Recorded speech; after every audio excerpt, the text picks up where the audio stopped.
Jadi kan saya Ya. buka telemedicine udah lama ya untuk membantu isoman. Ya. Banyak pasien-pasien yang ibu-ibu hamil itu kemarin dari 1.600 chat yang konsul ke saya tuh, itu Ah, hampir 30%-nya itu adalah ibu-ibu hamil yang mengeluh kena COVID, lalu obatnya apa, lalu mereka udah kena COVID, boleh vaksin apa enggak, terus ya. mereka boleh vaksin di trimester berapa. Nah, kita akan bahas yang mengenai vaksin dulu. Ini kan kalau kita lihat, POGI, Persatuan Obstetrik Ginekologi Indonesia, sudah memberikan rekomendasi agar ibu-ibu hamil itu diberikan vaksin. Ya. Tapi sejauh ini, vaksinasi untuk ibu hamil itu gimana sih Pak Dokter? Ya. Eh, saya mulai dari yang COVID terhadap Bumil aja tuh. Oh, COVID dulu. Oke. Jadi yang pertama, Ya. kalau ibu hamil kena COVID, gejala ringan. Jadi sekarang yang terjadi itu ada yang 11 minggu, 15 minggu, ada yang 18, atau bahkan yang udah trimester akhir, postterm gitu, Ya. mereka mengeluhkan gejala COVID, yaitu demam, nyeri telan, anosmia. Apa yang harus dilakuin, Pak Dokter? Ya. Jadi kalau misalnya COVID, jadi harus dilihat dulu tuh, apakah dia bergejala ringan, sedang, tidak bergejala, atau berat bahkan. Ya. Jadi kalau misalnya yang boleh isolasi mandiri adalah yang gejala ringan dan tidak bergejala sebetulnya dok. Jadi kalau misalnya yang udah sedang dan berat, disarankan udah langsung harus ke fasilitas kesehatannya. Gitu.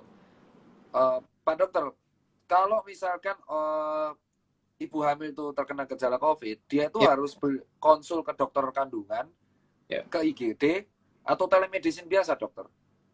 Nah, kalau misalnya cuma gejala ringan atau nggak bergejala, kan ada tuh yang misalnya dia ada riwayat kontak erat atau misalnya dia curiga terpapar dan dia di swab positif, tapi dia nggak ada gejala. Nah, itu boleh konsultasi telemedicine. Tapi kalau udah gejala sedang, misalnya udah sesak, batuk, terus demamnya di atas 38, dan udah mau mendekati persalinan, mendingan langsung ke IGD. Oke, dan obat-obat pertolongan pertama yang bisa dilakukan kalau demam yang tidak mempengaruhi janin itu apa ya Pak Dokter? Kalau Ya. buat yang bisa dibeli, maksudnya tidak perlu Ah, antibiotik atau antiviral, tapi kalau misal kita demam, kita batuk, sebenarnya ya. obat-obat apa sih yang bisa aman buat janin? Karena rata-rata ibu-ibu mengeluhkan itu Pak Dokter. Ya. Obat-obatnya, jadi kalau misalnya yang orang yang tidak bergejala, sebetulnya nggak perlu obat-obatan, dok. Jadi multivitamin ibu hamil aja biasa, gitu ya. Jadi multivitamin ibu hamil tuh ada yang tablet penambah darah, kalsium, DHA itu masih boleh. Oh Nah kalau boleh? misalnya, iya boleh. Nah kalau misalnya gejala ringan, nah itu udah ditambahkan tuh. Jadi kalau misalnya ada gejalanya, dia kasih obat yang gejalanya memperbaiki simptomnya itu, kayak misalnya demam, boleh paracetamol, paracetamol boleh. Terus kalau Boleh? misalnya, ya, kalau misalnya batuk, itu boleh sebetulnya OBH boleh dok. Jadi tapi OBH-nya yang benar-benar OBH ya, jangan yang udah dicampur macam-macam gitu. Oke. Terus Terus, buat kawan-kawan ini saya turn off comment. Jadi buat teman-teman yang ingin bertanya langsung ke bagian sini ada kolom tanda tanya kan, ask tuh. Jadi langsung question ask, langsung Q&A-nya di sini. Langsung tanya aja di situ. Buat teman-teman yang ingin bertanya, misal istrinya hamil atau ibunya lagi hamil, saudaranya lagi hamil, bisa tanya ke sini. Jadi saya turn off comment agar tidak mengganggu. Pak ya. Dokter, lanjut. Kalau Nah, uh, lanjut terus, Pak Dokter, maaf. Gimana? terus juga boleh minum multivitamin ya. Multivitamin itu orang yang tidak bergejala pun juga boleh. Jadi contohnya misalnya vitamin B, C, itu vitamin C itu boleh yang tablet isap atau misalnya yang kita minum juga boleh dok. Jadi itu kalau misalnya tablet isap bisa 2 kali sehari, 2 kali 500. Tapi kalau misalnya tablet yang kita telan itu bisa tiga kali masih boleh, 3 kali 500. Oh, Nah terus tiga kali vitamin lima D, ratus. iya itu masih boleh. Nah kalau Kalau misalnya kita vitamin D, vitamin D gimana? Karena ada dokter yang menganjurkan kan vitamin D3. Itu masih boleh kalau untuk ibu hamil. Apa tidak disarankan? boleh. Jadi kalau misalnya vitamin D itu boleh yang 1000 boleh, 1000 IU sampai 5000 IU international unit per Oke, harinya. per Itu hari. masih Oke. ya. Kondisi apa sih Pak Dokter yang harus membuat pasien-pasien ibu-ibu hamil ini harus dibawa ke IGD untuk dirawat langsung? Ya. Ada kondisinya nggak? Jadi kalau misalnya gejala sedang dan berat, misalnya sama seperti orang-orang yang nggak hamil ya. Jadi kriterianya itu tetap sama. Misalnya saturasi oksigennya menurun di bawah 93%. Atau misalnya laju pernapasannya itu tuh dia lebih dari 24 kali per menit. Jadi kalau misalnya kita hitung tuh dia kembang kempis dadanya dalam 1 menit bisa 30 kali lebih. Nah itu tuh udah boleh langsung dibawa ke IGD. Terus tambahannya adalah kalau misalnya ibu-ibu hamil, itu kan ada tanda bahaya tuh dok. Tanda bahaya salah satunya adalah gerakan janinnya berkurang. Nah, Oh, nah itu yang sering ibu-ibu hamil tuh bingung tuh cara ngitung gerakan janin sejak kapan kan. Itu boleh dihitung dari 18 minggu sampai 20 minggu. Itu udah bisa tuh dihitung gerakan janin. yang Tapi akan tendangan-tendangan gitu kan. ya, tapi akan lebih gampang kalau misalnya udah 28 minggu. Nah, yang normalnya itu adalah ada 10 kali gerakan, Dok, dalam 2 jam. Jadi misalnya si ibu ini bangun pagi-pagi nih. Nah, dia dalam kondisi santai, dia sambil memegang perutnya. Nah, dihitung tuh. Nah, biasa kalau sampai 10 kali, biasa rata-rata dalam 2 jam pertama itu udah ada 10 kali. Nah, kalau misalnya kurang gimana? Kalau misalnya kurang, itu bisa dihitung lagi, Dok, sampai 12 jam. Jadi misalnya ibunya Oh. mulai jam 8 pagi nih. Nah, dia hitung sampai jam 8 malam. Ada gak nih 10 kali? Gitu. Kalau misalnya nggak ada sampai 10 kali, udah langsung hubungin tuh dokternya, bidannya, fasilitas Oke. kesehatan itu boleh. Masih lanjut, Dok. Kalau misalkan kan kita kalau prosedur sesar, kita kan kalau spesialisasi objin itu adalah ada melakukan seksual sesaria atau kelahiran secara sesar. Ya, Kan kalau misalkan SC itu sekarang ya, harus prosedur pertamanya adalah untuk di swab. training, Kalau ya. misalkan swabnya ternyata positif, lalu apa yang harus dilakukan pasien tersebut? Nah, ini yang agak-agak menggegerkan kan biasanya kan. Karena Ya, karena menurut orang anggapnya kan di COVID kan. Nah, ini biar betul biar para penonton dari para para biar netizen tuh ngerti. Kan ada yang namanya seksio sesaria ya. Jadi kalau orang ya, mau melahirkan dalam kondisi tertentu dia disesar dan dilakukan kompetensi oleh dokter spesialis obgyn yang salah satu adalah Pak Dokter. Nah, itu prosedurnya gimana sih Pak Dokter? Kok swab itu kenapa harus di swab? Kenapa nggak langsung aja gitu? ya. Jadi gini ya, kan COVID itu kan menular. Menularnya melalui droplet dan airborne kan yang sampai saat ini signifikan kan. Nah, itu sampai saat ini data dokter-dokter yang meninggal, dokter obgyn itu kedua loh, Dok, se-Indonesia Oh ya? paling banyak setelah dokter umum. Oh ya? Jadi, iya. Jadi abis dokter umum terus dokter obgyn gitu. Dibandingkan dengan spesialisasi yang lain ya. Nah, itu yang masih diselidiki sih sampai sekarang. Mungkin bisa gara-gara salah satunya kan dokter obgyn punya ruang tempat kerja, lokasi kerja yang lebih banyak. Kita ada kamar bersalin, ada ruang operasi, ada poli kan. Nah, itu Iya. salah satunya. Dan si ibu-ibu ini menurut data ibu-ibu hamil yang terkonfirmasi COVID itu sekitar 50%-nya itu OTG, Dok. Jadi mereka Oh nggak ya? bergejala, iya. Jadi mereka termasuk di potensial spreader.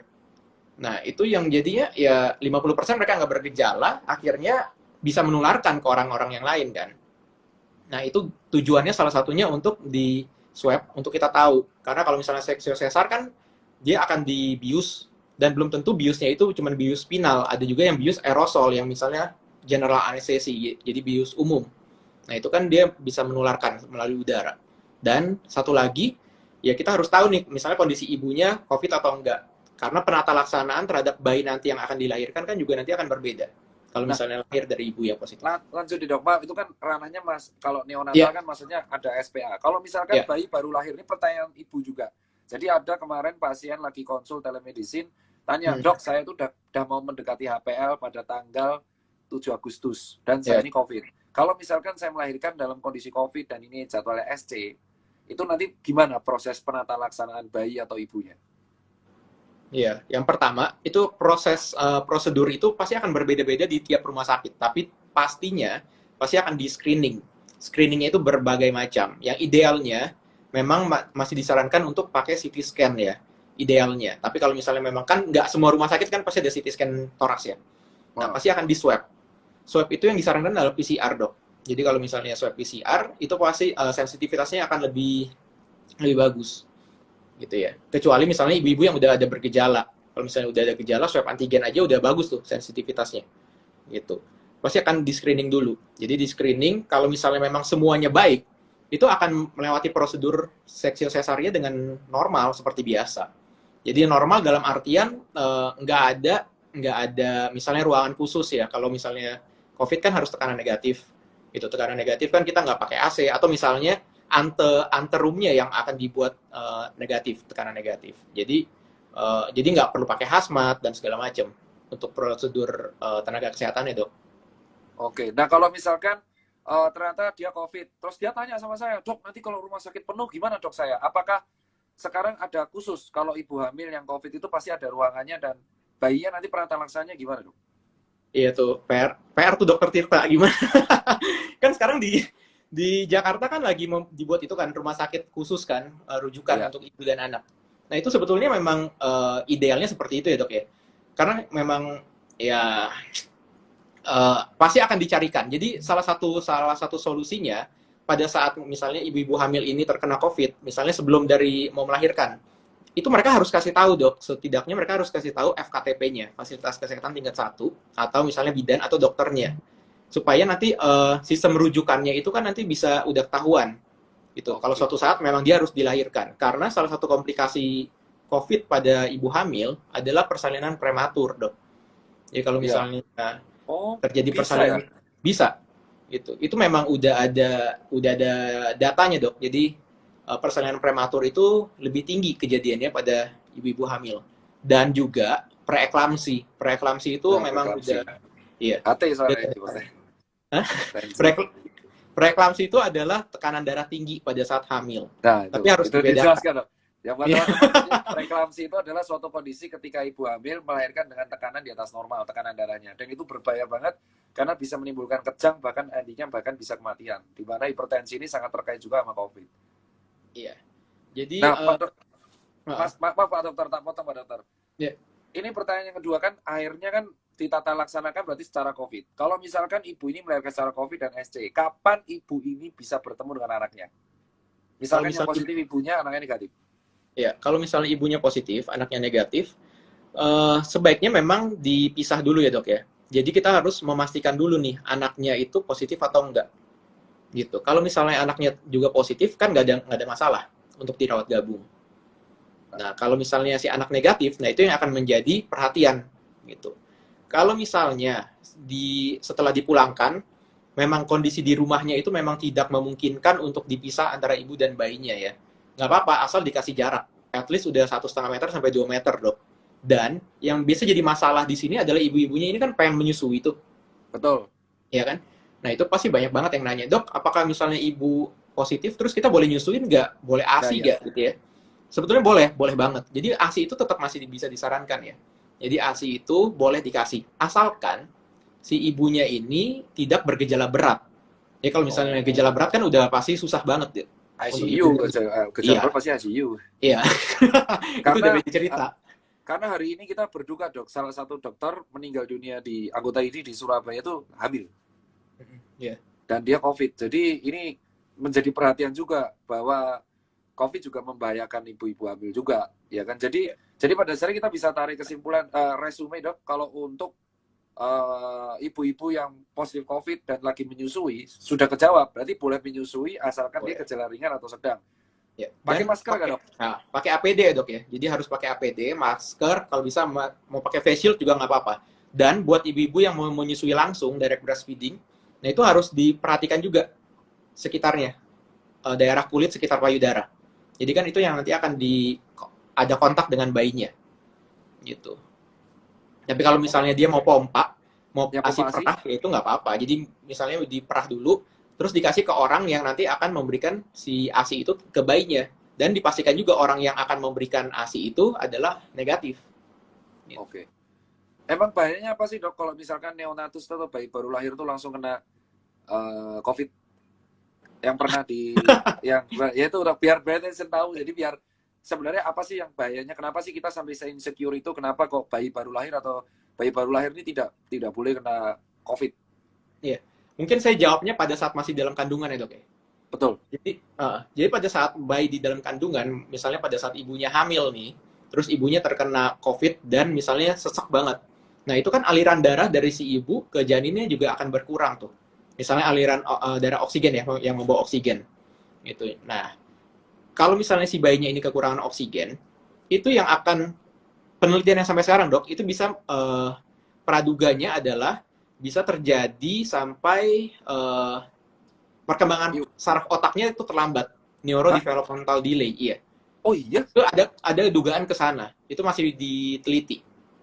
Jadi ada terjadi hipoksik ischemic encephalopathy gitu. Sehingga menghambat perkembangan janin dong kalau kayak gitu. Iya. Berarti batas saturasinya antara 90-92 ya. Berarti mirip-mirip sama kalau orang terkena tensi yang tinggi, terus akhirnya dia restriksi pembuluh di uterusnya, akhirnya pasokan energi dan pasokan makanan ke janin menghalangi gara-gara Iya. kejadian COVID ini. Iya, jadi intinya kalau misalnya oksigennya kurang ke janin, pasti kan otak janin kan juga nggak dapat oksigen tuh. Nah, Betul. pada saat otak janin nggak dapat oksigen, dia akan, ya bahasa awamnya bisa rusak. Nah, kalau bisa rusak, nanti perkembangan pertumbuhan anaknya itu ke depannya nanti, pada saat nanti itu bisa terganggu. Gitu. Bahkan ada Oh, yang bilang bisa menyebabkan autism. autism. Waduh, Ada berarti studinya. banyak dari sebuah satu virus saya bisa jadi fatal banget ya. Makanya Dokter Objin mau nggak mau salah satu garda juga dong di COVID yang harus paling aware. Iya, makanya. Dan untuk vaksin dok, kan untuk vaksin nih, vaksin Iya, ini kan di Ibu Hamil di Indonesia sendiri kan masih digodok nih untuk dari iya, Kemenkes izinnya. Sementara POGI sudah mengeluarkan rekomendasi. iya. Sebenarnya kalau vaksin di Ibu Hamil itu sistemnya seperti apa sih dok? Nah, ini dia kan yang lagi digadang-gadang ya, Dok ya. Benar, karena ini menjadi Baik. hot banget. Karena kan ibu hamil ini kan pada sudah baca dan mereka tanya juga, dok Iya, saya vaksin boleh nggak nih trimester 1 atau saya lagi program kehamilan boleh nggak? Saya iya, trimester 2, saya trimester 3. Sebenarnya ibu hamil itu kalau vaksin sistemnya kayak apa sih dok? iya. Jadi, ini banyak banget ya.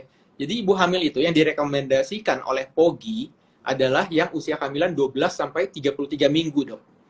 Oh, Alasannya karena di bawah 12 minggu itu masih organogenesis, jadi pembentukan organ-organ janin itu.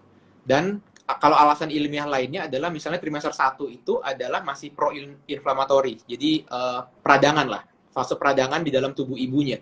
Dimana kita tahu kalau misalnya vaksin itu kan dia akan menyebabkan reaksi inflamasi juga, jadi reaksi peradangan. Nah, itu alasan ilmiahnya.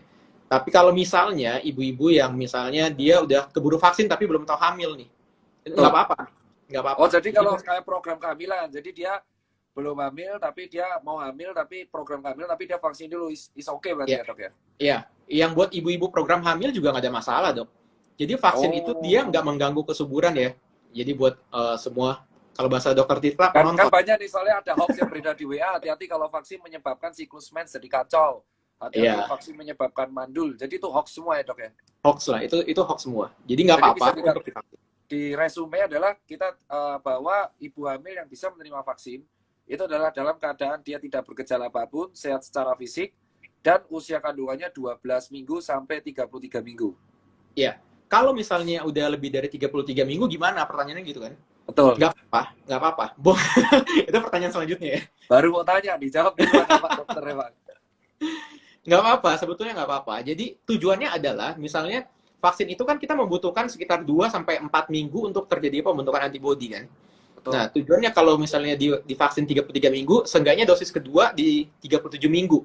Nah, itu udah bisa memproteksi si ibu dan si bayi yang dikandung. Gitu. Tapi kalau Kalau misalnya lagi menyusui, kalau busui nggak apa-apa, udah boleh, udah bebas. ada Itu hoax udah yang mengatakan vaksinnya nanti mengalir lewat ASI dok, gimana dok? Bayi saya belum siap. nggak lah, man. Jadi jadi gini ya, vaksin itu dia bukan virus yang langsung yang aktif terus dimasukkan terus bisa menjalar ke tubuh tuh enggak ya. Jadi bukan seperti itu. Jadi vaksin itu kayak semacam bangkai lah, bahasa awamnya itu bangkai. Misalnya kita manusia terus tangannya doang yang dikasih gitu. Cuman gitu aja. Jadi bangkai tangannya. Jadi itu yang menyebabkan si tubuh kita tuh yang penerima vaksin, nah itu membentuk antibodi. Nah antibodi itu yang bisa disalurkan melalui ASI. Jadi ASI disalurkan ke bayi. Jadi kalau misalnya si Oke. bayinya menyusu ya dia dapat antibodi secara pasif, Dok. Oke, malah dapat antibodi secara pasif berarti ya dok ya. Iya. Beli satu Dan dapat ini dua. buat ini dok, buat netizen. Bayi baru lahir itu sebenarnya divaksin nggak sih dok? Oh iya, kalau sampai Bukan sekarang, bukan COVID. Kan orang banyak kaum oh anti vax yang mengatakan anti vaksin. Bayi saya kalau lahir nggak mau divaksin. Sebenarnya ini dari Pak Dokter sendiri langsung agak mengerikan dai, tapi memang benar dok. Netizen ada yang ngomong kayak gitu. iya, Bayi baru lahir itu sebenarnya dapat vaksin nggak sih dok? Dapat suntikan dapat, injeksi nggak sih dok? dapat. Terutama paling hepatitis kan udah pasti dapat. Gitu. Jadi kalau misalnya mau lahir di mana aja kan juga pasti akan dapat. Misalnya di rumah sakit, puskesmas itu pasti akan dapat vaksinasi ya. Gitu. Selain vaksinasi COVID. Nah, berarti Itu benar nih buat kawan-kawan bahwa vaksinasi itu udah dikenal seluruh anak yang udah lahir di Indonesia. Karena memang itu adalah kewajiban protokol di kesehatan. Benar begitu kan, Dok? Iya.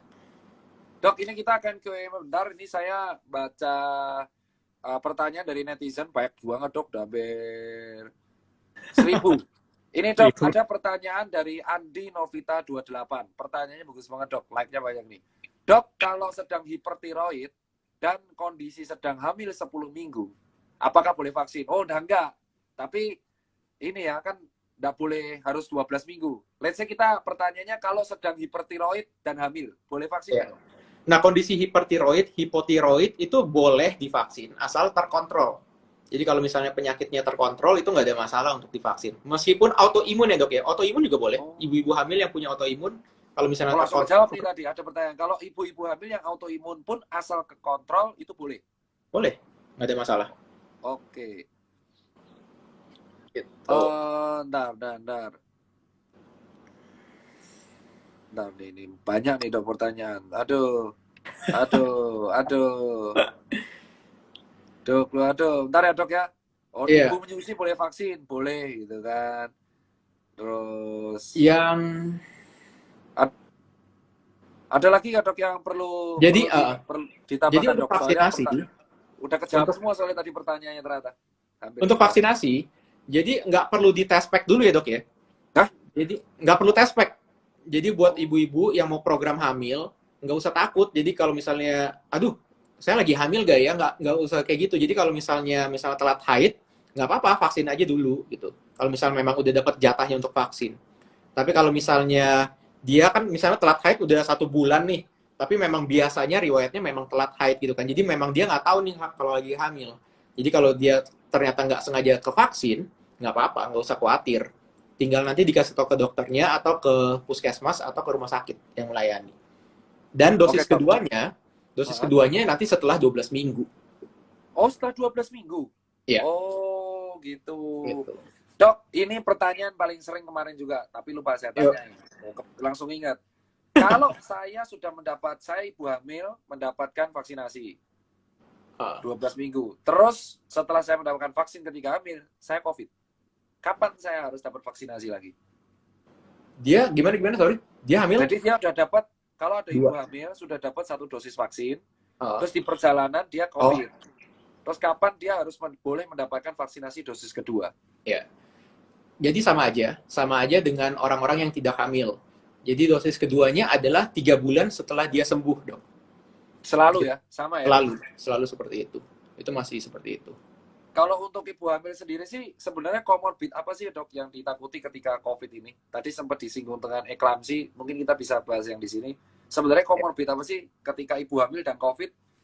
Apalagi sih yang ditakuti ketika selain menulari nakes ya, tapi untuk sang ibu ini keselamatannya gimana, Dok? Kalau ada COVID, gejala sedang dan nggak sembuh-sembuh. Ya. Nah, kalau misalnya, Dok, kita bandingkan dengan tahun lalu ya, yang COVID yang pertama kali itu. Jadi belum facelift ya COVID-nya. Nah, kalau misalnya yang tahun lalu, itu tuh dia masih ke ibu hamil itu masih mempunyai perlindungan lah, proteksi gitu. Tapi dengan mutasi yang sekarang, itu beda banget, Dok. Jadi yang dulunya misalnya ibu hamil terkena COVID itu dia masih gejala ringan, atau misalnya dia masih tidak kena gitu ya. Nah, kalau yang sekarang, ibu-ibu hamil tuh banyak banget yang gejala sedang dan berat, dan masuk sampai ICU. Jadi itu kerasa sampai keluar, kerasa banget, Dok. Kerasa banget. Jadi ibu-ibu hamil yang sampai angka kematian itu meningkat, Dok, sebetulnya. Kalau misalnya dulu baru 4%, bahkan sekarang tuh ada yang kalau misalnya ada preeklamsi itu bisa sampai 18%. Itu menurut studi yang preliminary study yang sekarang di Indonesia. Jadi kalau ada 5 orang ibu hamil, 1 ya bisa sampai meninggal gitu kan. Kalau itu yang gak diurus. Kalau misalnya dia hamil ada preeklamsi dan kena COVID, nah itu tuh bisa sampai angka kematiannya masih sampai setinggi itu. Bahkan misalnya sekarang tuh ibu-ibu hamil angka kematiannya bisa sampai 4,9% menurut ada satu studi. Dibandingkan dengan populasi umum ini jauh lebih besar nih, gitu. Makanya ini yang sangat kita gembleng gitu ya untuk vaksinasi. Ayo vaksin gitu kan. Kalau dulu kan masih ya udahlah nggak apa-apa kalau misalnya divaksin karena benefitnya masih lebih sedikit daripada resikonya gitu. Tapi sekarang resikonya gede banget, Dok. Iya, resikonya gede banget. Makanya sekarang ada usulan berarti ibu-ibu hamil ini masuk orang beresiko pertama dong, berarti dengan kenaikan yang sampai 4,9%. Iya. Jadi menurut WHO juga kan dia termasuk populasi yang vulnerable, jadi rentan. Jadi rentannya bukan karena resiko untuk terjadinya penularan, dok. Jadi kalau untuk resiko penularan itu sama aja dengan populasi orang yang nggak hamil. Tapi rentannya gara-gara kalau dia kena, itu resiko untuk terjadi gejala berat itu sangat tinggi. Daripada orang umum yang Daripada orang yang hamil tapi tidak ada COVID. Iya. Oh, oke. Dan itu jujur kalau yang kematian ibu dan anak luar biasa, karena buat kawan-kawan sekalian, materi dari SDGs atau MDGs itu adalah salah satunya menstabilkan, menekan kematian ibu dan anak. Dan itu salah satu development goal dari negara yang memang ada di dunia. Salah satunya itu. Jadi buat kawan-kawan sekalian, kenapa sih kematian ibu dan anak itu sangat menjadi hal yang concern? Ada dua hal tuh selain ini ya, satunya lagi stunting. Jadi stunting, tumbuh kembang anak, dan kematian ibu dan anak itu sangat menentukan perkembangan sebuah daerah. Jika sebuah daerah itu kematian ibu dan anak dan stuntingnya tinggi, maka daerah ini akan menjadi lebih disorot. Berarti gizinya nggak bagus, harus diamati. Maka kematian ibu anak yang meningkat itu akan menjadi sebuah perhatian bukan hanya negara ini, tapi dunia. Dan itu memang harus dilaporkan. Benar begitu ya, Dok, berarti ya? Iya, betul. Dan mantap sekali Dr. Tirta. Benar ya, dia jelas. Dulu kalau nggak presentasi ini saya dihukum, Dok. Kalau pas puasa Dok, bukan berat itu, jaganya 36 jam. Dok, tanya lagi, Dok. Sebenarnya kalau dokter praktek nih, sekarang ketika praktek nih, mendapatkan pasien COVID, itu prosedur penanganan yang di Dr. Kevin gimana, Dok? Kalau misalnya dia COVID, harus ditentukan dulu usia kehamilannya berapa. Oke. Gitu. Kalau misalnya usia kehamilan udah mau memang udah harus dilahirkan, ya sebaiknya dilahirkan. Oke. Dengan catatan semua fasilitas di rumah sakit memang mendukung ya, gitu. Kalau misalnya ada. Kalau nggak mendukung, lucu. Kalau nggak mendukung, nah itu dia yang susah banget, Dok. Itu dia yang sering terjadi di lapangan, gitu. Kalau misalnya dia belum ada pembukaan nih, kalau misalnya dia datang udah pembukaan lengkap, nah itu lebih gampang. Itu udah mau nggak mau kan kita harus terima. Nah, tapi kalau misalnya dia belum ada pembukaan nih, masih 37 mingguan lebih, terus totalnya dia kena COVID, nah itu akan susah banget untuk mencari rujukan. Kecuali keadaan crash emergency ya. Kalau misalnya udah crash emergency, ya udah memang harus ditangani. Tetap harus dilaksanakan, mau nggak mau harus. Iya. Nah, terus dilihat juga gejalanya. Kalau misalnya gejalanya ringan, masih bisa isolasi mandiri. Kalau misalnya gejalanya udah berat, ya kita sarankan untuk dirawat. Gitu. Tapi kan ya ini kan sekali lagi idealnya seperti itu ya, tapi kenyataan di lapangan kan susah, Dok. Beda gitu. Dan selama Pak Dokter ini pandemi kayak gini, pelayanan poli seperti apa, Dok? Bukannya itu sangat beresiko, Dok, kalau pelayanan polioptin. Kan kita harus Leopold itu kita apa ya? Kalau apa ya? Kita neranginnya gimana ya kok ke masyarakat? Ya Leopold tuh Leopold. Terus USG itu gimana, Dok? Kan banyak, karena kan setiap ibu hamil harus kontrol, apalagi kalau trimester 3 dia harus kontrol tiap minggu. Nah, gimana, Dok? Apakah bisa telemedicine atau harus kontrol? Betul. Ini juga penting nih, pembahasannya. Jadi kalau dari POGI, Dok, kita udah POGI itu mengeluarkan rekomendasi untuk ANC. ANC itu antenatal care, jadi pemeriksaan kehamilan selama ibu ini hamil. Nah kan kalau yang dulu kan kita menyarankan misalnya di trimester 1 dan 2 sebulan sekali. Nanti udah lebih dari 28 minggu, udah 2 minggu sekali. Kalau udah 36 atau 37 minggu, udah seminggu sekali tuh kontrolnya. Nah tapi dengan keadaan COVID begini, kita memang udah mengurangi kunjungan ke rumah sakit. Jadi at least setidaknya cuma ada 6 kali, Dok. 6 kali aja selama si ibu ini hamil. Gitu. Jadi misalnya dari trimester 1, misalnya di atas 12 minggu tuh. 12 minggu boleh di USG. Terus nanti ketemu lagi di 20 minggu. Terus nanti ketemu lagi 28 minggu. Nah itu nanti sampai nanti dia lahiran. 28, 32, 36. Gitu. Waduh. Berarti COVID ini jujur nggak hanya mengganggu pelayanan rumah sakit untuk yang COVID, dong. Tapi mengganggu pelayanan rumah sakit. Jujur mengganggu domestisasi pelayanan rumah sakit terutama yang ibu-ibu hamil, dong. Iya, jadi mau itu pun RSIA atau RS umum juga memang disarankan untuk kontrol kehamilan ya seminimal mungkin. Jadi kalau misalnya ibunya nggak ada gejala, ya seminimal mungkin. Kecuali si ibu yang hamil ini mempunyai gejala lain atau misalnya penyakit lain. Nah, itu boleh disesuaikan dengan ya keadaannya. Kayak misalnya dia harus kontrol tekanan darahnya, dia harus kontrol gula darahnya, dia harus kontrol tiroidnya. Nah itu memang harus disesuaikan. Tapi kalau misalnya ibu hamilnya ini baik-baik aja ya nggak apa-apa, di rumah aja dulu gitu. Kalau obat-obatnya berarti nyetoknya kalau dulu kan sebulan sekali, berarti nyetoknya sekarang gimana dok? Apa lewat telemedicine juga? Lewat WA-WA-an gitu ke dokter Kevin, terus dokter goserin obat, atau gimana dok sekarang? Kan Iya, kan jadi harus ada suplemen, asam betul, folat lah, lalu betul. suplemen penambah darah, itu gimana Iya, dok? iya. Memang disarankan telemedicine dok sekarang. Telemedicine untuk misalnya ada keluhan atau misalnya dia mau kontrol atau misalnya kan banyak nih ibu-ibu hamil yang parnoan kan sekarang kan. Jadi kalau Oh, parah misalnya dia banget. batuk Betul. aja itu udah bingung banget, apalagi ada demam, ada pilek. Nah, itu kan sering banget kan. Jadi orang-orang kan susah juga membedakan antara COVID ini dan flu. Jadi kalau misalnya ibu-ibu hamil yang baik-baik aja ya order obatnya telemedicine aja, nggak perlu yang itu, nggak perlu datang ke rumah sakit untuk beli. Dan biasanya multivitamin itu kan hanya multivitamin, jadi bisa dibeli dok tanpa harus Oh. melalui resepan khusus, bukan kayak obat keras kan. Gitu. Ini adalah pengalaman baru ya dok ya. Terus berarti sampai sekarang untuk standar vaksinasi, kembali lagi itu baru rekomendasi dari POGI. Berarti Kemenkes belum ngeluarin rekomendasi untuk vaksinasi itu dok? Iya nih dokter Tirta nih makanya nih. Wah dibalik ke saya kan. Tapi Iya ini kawan-kawan enggak. semua. Tapi ya Gimana? segera kok, soon. Jadi gini Sun. ya.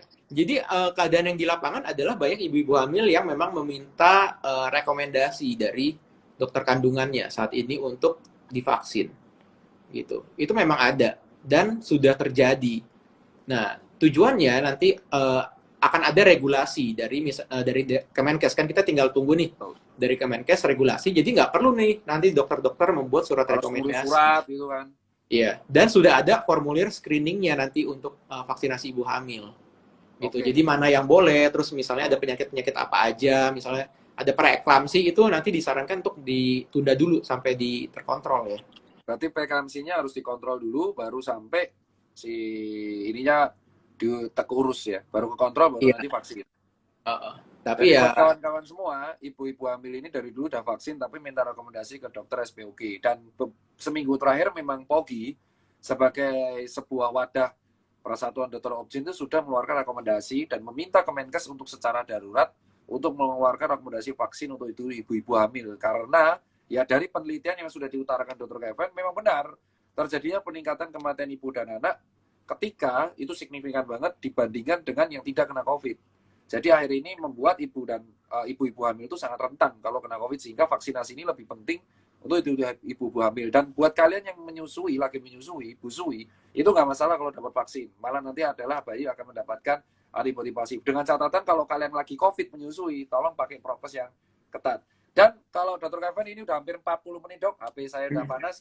Kalau saran dok, ada titip edukasi buat ibu-ibu yang sekarang menonton Dr. Kevin, karena mereka dari kemarin itu penasaran, ibu hamil itu penasaran banget. Kalau dari ada pesan nggak dok buat ibu-ibu hamil yang nonton Instagram Live ini dan ada Dr. Kevin? ya. Jadi buat ibu-ibu hamil semuanya, jadi sekarang memang kan kita udah hidup di era yang baru nih dok. Jadi udah nggak yang seperti dulu lagi. Jadi di mana memang kita harus menjalankan protokol kesehatan. Ya, tujuannya adalah memutus penularan si COVID-19. Nah, salah satunya dengan vaksinasi. Tetapi vaksinasi itu sendiri nggak bisa nih berperang sendiri melawan COVID. Tetap harus ada protokol kesehatannya. Jadi ibaratnya kayak misalnya kata-kata dokter Tirta ya, nggak apa-apa penambahan kasus baru itu tambah banyak asalkan gejalanya ringan gitu. Sehingga tidak menjadi beban di sistem kesehatannya. Itu kan yang pengen kita cegah sebetulnya. Memang lama-kelamaan nanti COVID ini akan bermutasi sampai ya seperti yang dulu-dulu kan. Jadi namanya mentok. virus itu Udah nggak bisa mutasi lagi pokoknya, sampai mutasi sampai mentok deh pokoknya. iya sampai mentok makanya kan. Jadi intinya jangan memberikan kesempatan buat si COVID ini mutasi. Karena kesempatan dia bermutasi adalah dengan masuk ke tubuh kita gitu kan. Dia nggak bisa nih bermutasi di udara atau misalnya di meja gitu, dia nggak bisa mutasi. Yang bisa dia mutasi adalah kalau misalnya dia masuk ke dalam tubuh kita. Jadi kalau misalnya ibu hamil terkena COVID, yang pertama nggak usah panik dulu, harus kenali gejalanya. Jadi kalau ibu hamil kenali gejalanya dulu, mana yang bisa diisolasi mandiri dan mana yang tidak boleh. Terus yang kedua, harus langsung kasih tahu ke fasilitas kesehatan atau ke dokter atau misalnya ke bidan yang menangani, ya, supaya bisa dipantau. Misalnya kalau misalnya ibu hamil ini isolasi mandiri, seenggaknya bisa dipantau. Karena perburukan itu bisa banget terjadi pada saat isolasi mandiri. Gitu. Dan kalau misalnya ibu hamil ini terkena COVID, kasih tahu nih orang-orang sekitarnya, karena COVID itu bukan aib, ya. Jadi harus kasih tahu ke orang-orang sekitar supaya tujuannya apa? Bisa di tracing. Nah, dengan di tracing ya kita bisa meng-lockdown gitu ya. Bukan lockdown. Jadi bisa mengkarantina lah, bisa isolasi gitu yang lainnya juga. Jadi orang-orang lain juga tahu nih, oh, saya kena gak ya?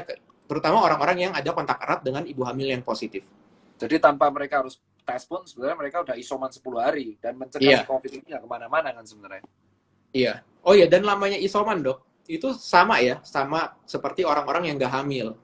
Jadi kalau misalnya ibu hamil, COVID, dan tidak ada gejala, itu 10 hari aja boleh. Jadi dia selama isolasi mandiri 10 hari, terus ya hari ke-11-nya udah boleh. Asalkan tidak ada gejala lagi. Contohnya 10 hari, hari ke-11 dia ada gejala, ya udah jangan gitu kan. Nggak boleh. Tambah lagi isolasinya 3 hari boleh. 10 plus kelipatan 3 kalau aku tuh. Plus 3, iya. Iya, biar gampang hitungnya. Mereka pusing, gimana dok 10 hari? Lalu cek 3 hari. Kalau 3 hari bebas gejala tanpa obat. Ada gejala, tambah lagi 3 hari, tambah lagi 3 hari, tambah lagi 3 hari. Kalau sebulan gimana? Ya lu batuk ya udah terserah pokoknya 3 hari terus pokoknya udah. Jadi itu aja gitu. Buat kawan-kawan sekalian, dan terutama ibu-ibu atau suami yang panik dari kemarin bingung, bertanya ibu hamil itu vaksin apa enggak, ibu menyusui gimana, sudah dijawab langsung oleh ahlinya, Dr. Kevin, spesialis OBGYN. Dan buat kawan-kawan yang ingin langsung konsultasi dengan Dr. Kevin, itu langsung dicek Instagramnya nih, diklik, ini yang ini. Nah, diklik. Insya Allah, namanya ya, diklik ya? Ya, namanya diklik. Jangan mukanya diklik. Gak ada gunanya kalau di sini. Bukan kepencet di atas screen. Jadi, langsung dicek, langsung bisa konsultasi, atau langsung ke tempat beliau. Nah, jadi langsung ke ahlinya. Karena dokter umum itu spesialisasinya umum, general. Tapi kalau sudah ke hal yang benar-benar profundus, jadi benar-benar ke dalam, benar-benar yang detail mengenai segmentasinya hamil, keluhan saat hamil, itu langsung di Dokter Kevin. Apalagi ada keluhan-keluhan, misalkan Anda COVID, tiba-tiba mensia telat atau mensia awal, itu langsung konsultasi aja nggak apa-apa. Dan itu aja dari kita. Thank you banget Dokter Kevin, udah malam minggunya saya ganggu, soalnya banyak riquest. Terima kasih sudah membagi ilmu kepada kawan-kawan, dan ini mengingatkan ilmu juga buat saya akan materi koas OBGYN yang kita tahu, wah ini penuh pressure. Banyak ilmunya mah Dokter Tirta udah banyak banget. Oh enggak lah, banyak lah. Ini meredah terus ini. Ini asal teman-teman tahu ya, kalau dokter OBGYN di rumah sakit itu gualak loh bos sama junior. Ini aslinya, tidak bisa tidak. Ini aslinya aja nih Dokter Kevin di media sosial ramah. Wah kalau sama junior ini. Enggak lah. Tegas. Baik-baik kok, tenang aja. Itu kalau dari kita, saya Dr. Tirta dan ini ada Dr. Kevin. Thank you teman-teman yang udah nonton. Sehat selalu untuk ibu hamil dan ibu nyusui di seluruh Indonesia. Instagramnya bisa ya dok ya? Ya, sehat ya.